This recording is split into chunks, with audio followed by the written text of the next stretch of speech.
Makeup गर्न आउँदैन या makeup गरेपछि एकदमै के हुन्छ या मेकअप गरेको 2-3 घण्टामा मेकअप खोइ कहाँ गयो गायब भयो त मेरो मेकअप जस्तो हुन्छ भने चाहिँ this video is for you.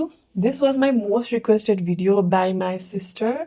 यतिचोटि भनिसक्यो उसले अब पनि बनाएर भन्छ मारिदिन्छ होला मलाई त त्यही भएर आज चाहिँ म तपाईहरुको क्लास लिन्छु है Now the first thing is your skin needs to be hydrated. Skin prep हुनु पर्यो यो त जस्ट मेरो स्किन केयरको पार्ट हो सो यिनीहरु चाहिँ अब तपाईको टोनर सिरम के लाउनुहुन्छ फर्स्टमा लगाइहाल्नु अनि लेट दैट सिट इन हरेक प्रोडक्ट बीच चाहिँ 1-1 मिनेट ग्याप हुनु पर्यो अहिले मैले सिरम लगाएँ नि अब I'll keep 1 minute gap and then I'll use my moisturizer and then my sunscreen है moisturizer is always the first step in makeup अरु के लाउनुस् नलाउनुस् हैन मोइस्चराइजर चाहिँ लाउनै पर्छ अनि आफ्नो स्किन टाइप अनुसार पनि लाउनु पर्यो अब ड्राई स्किनले जेल बेस्ड मोइस्चराइजर लगायो भने त हाइड्रेसन पुग्दैन त्यही भएर आफ्नो स्किन टाइप अनुसार छानेर एउटा राम्रो मोइस्चराइजर लगाउनु होला लाइट हाल्न बिर्सेछु लाइट हालिहाले अनि अब डे टाइमको लागि मेकअप गर्दै हुनुहुन्छ भने अफ कोर्स सनस्क्रिन चाहियो अब एकदमै ओइली स्किन छ भने चाहिँ you can go for Lumi matte खाली और म्याट खाली सनस्क्रिन पनि म्याट सनस्क्रिनको माथि पनि म चाहिँ मजाले मेकअप ब्लेन्ड गर्न सक्छु तर तपाईं सक्नुहुन्न भने चाहिँ गो फर ठिक्कको सनस्क्रिन क्या धेरै चिल्लो पनि नहोस् कम्प्लिटली डुई पनि नहोस्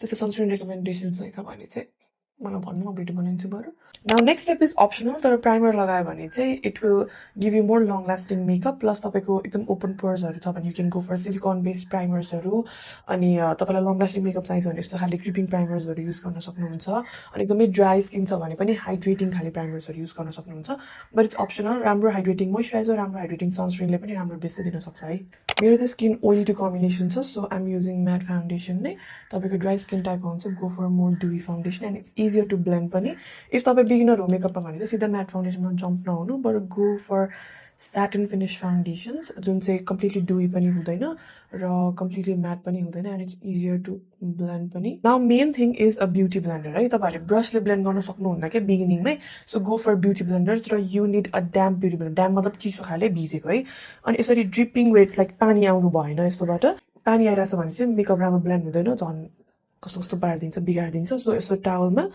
मजाले एक्सेस वाटरलाई निकाल्ने मैले यही देखाउँछु भने यसको पानी म निकालिरहेको थिएँ कि So you need a damp beauty blender that is very soft.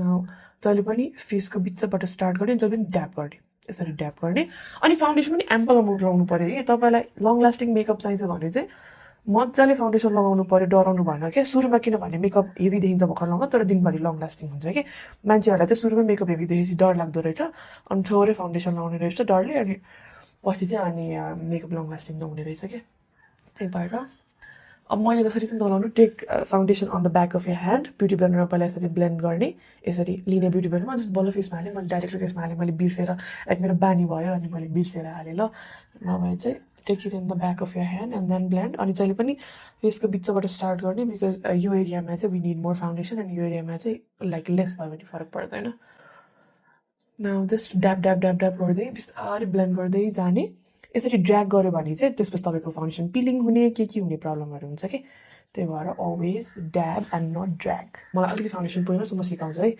So take the foundation on the back of your hand or even in a palette whatever you want त्यसपछि ब्युटी ब्लेन्डरमा यसरी लिने product and then you dab on your face hope you guys understand न तपाईको base चाहिँ concealer powder लगाउनु अगाडि यस्तो मजाको स्मुथ हुनु पर्यो काई पनि कुनै ठाउँमा धेरै फाउन्डेसन कुनै ठाउँमा थोरै फाउन्डेसन हुनु भएन सबै ठाउँमा यसरी सिमलेसली ब्लेन्डेड हुनु पर्यो अब आउँछ कन्सिलर ब्लेन्डिङको पार्ट मैले चाहिँ तपाईहरुले चाहिँ यो एरियामा अनि यहाँ अनि यता यता लाउन सक्नुहुन्छ वेयरएभर यु वान्ट युजुअली चाहिँ अन्डर आइमा त लगाएर आउँछ धेरै जस्तो डेली बेसिसमा चाहिँ सो ब्लेन्डिङ गर्दा चाहिँ मजाले पहिला तल तल ब्लेन्डिङ गर्छु यसरी तल मात्र गर्ने यो अन्डर आइको नजिक नजाने ब्लेन्डिङ गर्दै जाने अनि त्यसपछि चाहिँ अब मोस्टली तलसम्म ब्लेन्डिङ भइसकेपछि बिस्तारै बिस्तारै माथि जाने है सो द्याट त्यो अन्डर आई एरियामा चाहिँ धेरै प्रोडक्ट बिल्डअप नहोस् म चाहिँ माथि पनि लगाउँछु क्या सधैँ अनि यो ग्याप देखिरहनु भएको छ यो ग्याप हुनु भएन है यसलाई ब्लेन्ड गरिदिन्छु म चाहिँ यता माथि चाहिँ मेरो ब्राउन्जर जान्छ त्यही भएर चिप बोन मुनि मात्र यस्तो गरेको मैले अनि नाकमा चाहिँ आज अलिक बढी भयो तर धेरै त लाउनु पर्दैन थोरै लगाए पुग्छ अनि यो एरिया ब्राइटन अप गर्नलाई हो मैले लगाएको अनि जुन हार्स लाइन देख्दै हुनुहुन्छ नि त्यो हुनु भएन क्या so blend that harsh line out सधैँ मेकअप चाहिँ नजिक नजिक गरेर हेर्ने ऐनामा कहीँ हार्स लाइन दिएको छ कि छैन सबै कुरा याद गर्ने है।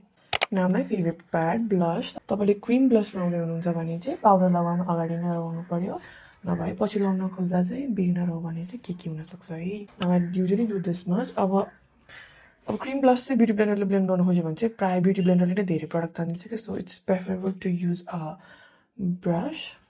सो म चाहिँ लिफ्टेड वेमा यति एरिया मात्र लाउँछु। तपाईँको फेस सानो छ भने चाहिँ यो एरियादेखि नै लगाउन सक्नुहुन्छ। म चाहिँ माथि माथि मात्र लाउँछु। अनि ब्लस चाहिँ अलिकति थोरै बढी नै लाउँदा राम्रो हुन्छ, बिकज कि त तपाईँले क्रिम ब्लस लगाएर माथिबाट पाउडर ब्लसले सेट गर्नु पऱ्यो so that it becomes long lasting, नभए चाहिँ अलि चाहिने भन्दा बेसी नै लाउँदा हुन्छ। अहिले पछि हामी यो ब्लेन्डरले ब्लेन्ड गरेर मिलाउँछौँ, सो डोन्ट वरी। अब अघि फाउन्डेसन लगाएको ब्युटी ब्लेन्डर लिने अनि यो एजेसलाई ब्लेन्ड गर्ने so that it looks seamless. यता र यता डिफ्रेन्स देख्न सक्नुहुन्छ है। यो हार्स लाइनहरू सबै ठाउँमा गर्दा हुन्छ। यहाँ चाहिँ ब्राउजर जान्छ, so don't worry about that. यसरी ब्लेन्ड गर्ने। अनि नाकको एरियामा पनि अब धेरै भयो नि त, म चाहिँ यो छेउछेउबाट यसरी ब्लेन्ड गर्दै आउँछु।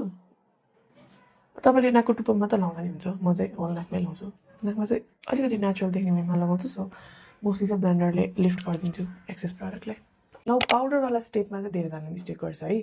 अब यो लुज पाउडर यति धेरै लिएर मैले झ्याप्पै फेसमा लगायो भने त के नै हुन्छ नि त।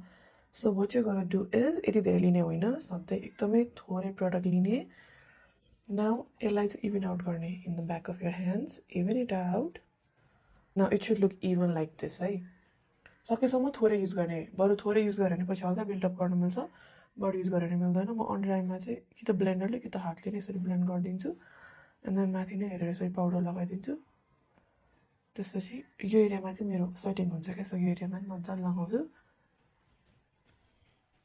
ल यो एरिया एकदम टल्किन्छ, मेरो यो गालाको एरिया, यो फोरहेड एरिया एकदमै टल्किन्छ, सो त्यही भएर म चाहिँ यहाँ चाहिँ पाउडर लगाइहाल्छु। फेसको ब्याकी पार्टको लागि चाहिँ एकदमै थोरै अलिकति मात्र पाउडर ल्याएछु, अनि एकदमै लाइट ह्यान्डले मात्रै गर्छु क्या। यो ब्लस भएको एरिया म कहिले पाउडर लगाउँदिनँ, I just like that dewy finish. तर तपाईँलाई मन पर्दैन भने एकदमै हल्का हातले पनि पाउडर लगाउन सक्नुहुन्छ है। अब यो पाउडरलाई हातमा यसरी ब्लेन्ड गरेर लगाउँदाखेरि लुकेकिनेस यो आँखामाथि पनि अलिक बढ्न लाउँछ, बिकज एकदम क्रिजिङ पनि हुन्छ, प्लस म आइलिड्स आर भेरी ओइली पनि। सो पाउडर पनि सक्यो। Now we move on to mascara. Every day बेसिसमा आइलाइनर लाउनुहुन्छ भने चाहिँ आइलाइनरको भिडियो मैले ट्युटोरियल छुट्टै बनाएको छु, you can just search for Isha HMUA eyeliner tutorial र पाउनुहुन्छ। सो मस्कारा लाउन अगाडि चाहिँ always curl my lashes, because I have straight lashes. Curl गर्ने बित्ति डिफ्रेन्स देख्नुभयो। I'm using a volumizing mascara. तपाईँले आफूलाई जुन प्रेफरेबल लाग्छ त्यो मस्कारा लगाउन सक्नुहुन्छ। अब मेरो मेकअप अलिक हेभी देखिरहेको छ, बट डोन्ट वरी, पछि यो म्यारिनेट हुन्छ, यसको फिनिस लुक अलिकति चेन्ज हुन्छ। तर यतिको मेकअप गरेपछि मलाई दिनभरि लङ लास्टिङ हुन्छ। Like this makeup has last me like 10+ hours मजाले कि। अब चाहिँ हामी ब्रोन्जर लाउँछौँ। ब्रोन्जर चाहिँ किन लाउने भन्दा look at my face, it looks flat, like no dimension, no warmth, like सबै ठाउँमा धेरै इभन भयो कि। त्यही भएर अघि भनेको थिएँ मैले यहाँ ब्रोन्जर लाउँछौँ भनेर। पहिला यहाँ ब्रोन्जर लाउँछु म, अनि त्यसपछि यहाँ लाउँछु म। नाकमा चाहिँ यसरी लाउँछु सधैँ म। यो नोज कन्टुरिङ ब्रोन्जिङ गर्ने तरिकाहरूको चाहिँ म छुट्टै भिडियो बनाउँछु बरु पछि। अहिलेलाई चाहिँ म जसरी गर्छु एभ्री डे त्यसरी नै गरिदिन्छु।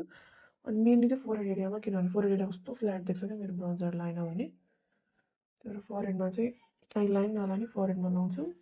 अनि यो डबल चिन जुन मुफ्तमा पाएको छु मैले, त्यसलाई हल्का चिजल्ड गर्न खोज्छु म, जुन हुँदैन तर हल्का हेल्प चाहिँ गर्छु है। यसको लागि चाहिँ मजाले नै कुल टोनवाला लिन्छु ल। अरू चाहिँ वार्म टोन युज गर्छु भने यो जलाइमा जहिले नै कुल टोन युज गर्छु म। अनि मजाले ब्लेन्ड गर्नुपर्छ है यसलाई। अनि ऐनामा नजिक गऱ्यो भने टु मच देखाएको छैन, थोरै त देख्नु परिहाल्यो, तर टु मच चाहिँ देखाएको छ कालो देख्यो भने चाहिँ त्यो अघि हामीले युज गरेको पाउडर पफ या ब्युटी ब्लेन्डर युज गरेर हल्का ब्लेन्ड आउट गर्न सक्नुहुन्छ है। तर सधैँ निस्किनु अगाडि चाहिँ एकचोटि हेर्नु, नभए चाहिँ कहिलेकाहीँ ब्राउजर चाहिँ अलिक बढी देखिदिन्छ क्या। Now we move on to the lips. Lips बिना त मेकअप इन्कम्प्लिट देखिने है। उसको लागि चाहिँ ब्राउन लिप लाइनर नै बेस्ट हो। अब आफ्नो प्रेफरेन्स अनुसार जुनसुकै लिप लाइनर लिँदा हुन्छ। अनि फर्स्टमा चाहिँ लिप लाइन गऱ्यो भने चाहिँ तपाईँलाई लिपस्टिक लाउँदा इजी हुन्छ क्या। आफ्नो लिपको सेप अनुसार अथवा आफूलाई डिजायर गरेको सेप आफू क्रिएट गर्ने। तपाईँलाई ओभरलाइन गर्नु छ भने सधैँ पहिला आफ्नो लिपको सेप अनुसार लाइन गर्ने, त्यसपछि बल्ल बिस्तारै बिस्तारै बाहिर जाने ल। मेरो चाहिँ लिपस्टिकको साइजको छ, त्यस्तो ओभरलाइन त म गर्दिनँ। अब मेरो फेभरेट लिपस्टिक नोटको एउटा त्यो लाइट पिङ्क कलरको लिप सेड थियो क्या, मसँग हरायो कि। अहिले चाहिँ म यो मार्सको लिप टिन्ट युज गर्दैछु। And then I use this Dermacool light pink color lip gloss. And then I wear it on top.